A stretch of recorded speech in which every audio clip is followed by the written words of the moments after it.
Hello everyone, it's Anna here and I have colorful travel layout for you today. I created it with new junk journal travel collection from Studio Forte, and it has this vintage vibe. That's why I am using kraft cardstock for the background.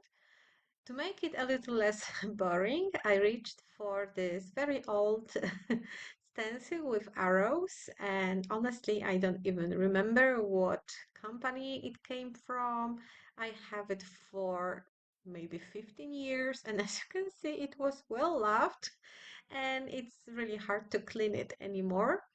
And I am applying vintage photo distress ink through this stencil. You can use any other ink in brown color if you would like to recreate a similar page, or if you are using white cardstock, you can make a rainbow of it. I was inspired by this element from Junk Journal Travel Collection, though this is the set of round frames. The biggest one has smaller one and inside and a circle. And I decided to use four of them as a frame around my pictures. And I'm just going through all of them to pick which sentiments I would like to use. And I printed some of the photos from our Italian adventures. It's not from one trip, it's from several trips. And this quarter of 4 by 6 is just perfect. And I am applying a little bit of adhesive tape behind each frame to highlight part of the picture, and I'm trimming down the excess. And I will do exactly the same with all other pictures. So if you are looking for photos for this kind of a design, just make sure that the element you want to frame is smaller in the middle, not covering the whole page, because otherwise you will lose too much of it and it will be hard to tell which one is it. I'm adding a layer of foam tape under each picture. It has 2 millimeters, and I have new batch from scrapbook.com in black color, and I'm just using it because it's it's conveniently laying on my desk. So 4 pictures, and they kind of remind me of those little windows on the ships, and I spent some time fussy cutting those elements. So here they are. And I also picked one of the papers from the paper pad from Junk Journal Travel Collection with those tickets. And I also spent some time die cutting it. And now I'm going through all the patterns from this collection. There are 12 double-sided papers, so 24 patterns. And I'm looking for this worn up old paper because I want to create few Polaroid frames, and I have a stamp for it, so I'm just going to use it. Stamp comes from a summer kit. So the owner of Studio Forte, whenever she released new collection, she creates kind of a kit. It contains all of the elements from the collection, but it also has some extra bit and pieces that are not available otherwise. And this stamp set comes from the kit, so you would have to purchase the kit to get this stamp set. As this is a brand new stamp, I'm priming it with my rubber. This one is only for priming the stamps, and using the same Distress Inks color, vintage photo, I am stamping this Polaroid frame 4 times on the same paper, and I am fussy cutting all of those using just regular scissors, nothing fancy. If you don't have this stamp, probably maybe you have some different Polaroid type of stamps, but you can also use dye on the brownish paper or worn up kind of a paper pattern, and you can easily just create Polaroids this way. And I'm just adding a little bit of aging using the same ink that I use for stamping, so it will look a little bit like more worn up. And I'm keeping the same ink all around to keep it all in the same color palette and the warmth of the brown, because each brown color has a different kind of undertones. This one has a lot of orange and red undertone, which gives very warm effect, But if you like distress inks, walnut stain has a little bit of greenish kind of a background, so be careful with mixing them. Next step is to arrange top and bottom of the page with kind of 2 rows of embellishments. And I'm going through all the embellishments from Junk Journal Travel Collection. So we have those fussy cutted elements I shared previously. There is also a set of vellum elements, set of regular die cuts, and a set of die cuts printed on eco white paper that you can see on the right bottom corner. So they are only black and white, and I'm just arranging them on top and on of the bottom of the layout, creating sort of the framing for my pictures. So the whole composition will be based on 3 lines. Top line with elements, middle line with pictures, and bottom line with more elements. So it took me a while, and I will be gluing everything down mostly flat, but some of the elements will be raised above the surface with a layer of 3D foam.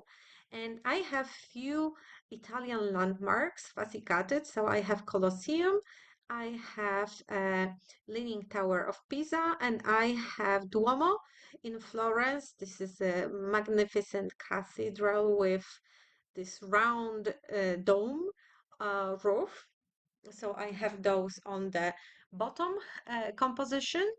Not all the pictures are from those. I have one picture from the Leaning Tower and one from the Duomo, but I do not have a picture from Colosseum here. Uh, so I'm just arranging everything. Everything is glued down except the photos, and I'm trimming down the excess on top, on the bottom. Some of those can be used again, hidden behind some of the elements. So make sure you go through all the elements to check if everything is trash. Maybe some of those can be reused for some other projects. If you like travel notebooks, you can use it this way. So here are the finished top and bottom compositions. Well, not finished, but mostly finished. And now it's time to glue down the pictures. And I will be using the T-ruler to kind of keep them all in a row. And this is such a useful tool. I have the bigger one, but I have seen the smaller one for card makers with some special features of dividing into thirds, halves, and so on. I think it's a pretty pink posh. I'm not sure, but I have seen it from the recent creativation, and I need those in smaller sizes too. Okay, so going on further, I have those transparent stickers. They also come with this collection, and it's Polish company. The stickers, some stickers are in Polish, so those that I'm using right now have inscriptions in Polish. So they wouldn't be useful for foreign language speakers. But those transparent stickers with travel journal title are like versatile. It doesn't have any sentiment, so you can use them regardless of the language you would like to create with. And I really, really like those stamps, so I'm using them here and there to add a little bit of black accents. And I'm also going through those vellum elements, picking those black splatters, black arrow, and I will be gluing them down using double-sided adhesive, because using glue with your vellum isn't the best idea. It will kind of wave, crumble. I don't know how to describe it in English. So I also picked few elements that will go around the pictures, like this wooden sign, camera to tickets, and I'm gluing them down. Some of them are glued down with pieces of 3D foam. Some of them are glued directly on the background. It depends if you like creating with dimension, or you prefer to keep more layouts uh, in one album. So it depends. Here are some finishing touches when it comes to embellishing. I have those stars. I'm gluing down those splatters. They really look like made on the page. I really love this idea. Vellum is semi-transparent, so it doesn't create this white outline around each of those. And now it's time to add a title. And I will be die cutting the title using alphabet from scrapbook.com, my favorite ever basic alpha dies that I use over and over again to create titles on my layouts. It's quite big. You can mount it with foam to add dimension. Yeah, so I'm reaching for it very, very often. And I use black cardstock to die cut the letters.